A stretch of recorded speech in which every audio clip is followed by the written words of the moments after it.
заедно со Рубин, основоположници на враќањето, односно основоположници на клупската свирка во Прилеп.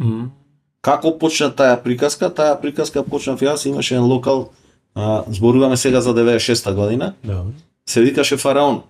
Покрај река беше Фараон и Фараон почнав јас да свирам сам. И таму се запознавме со Рубин. Групата мислам свиреше и забавно, поиќе народно и така, ама со Рубин се пронајдовме на иста фреквенција таму и Рубин почна и со нив и почна и со мене да иди. Заедно во Фараон и така почна прилепската приказка за свирење по локали. Може да направам споредба меѓу тоа време и ова време, кај што едва и во градов, значи имаме во еден или во два локали само во петок и во сабота, а тогаш борбата беше кој да земи студентската забава во среда. Од четврток до недела во 5 локали во Прилеп имаше жива музика, што од денешна перспектива моментално како што не замислим.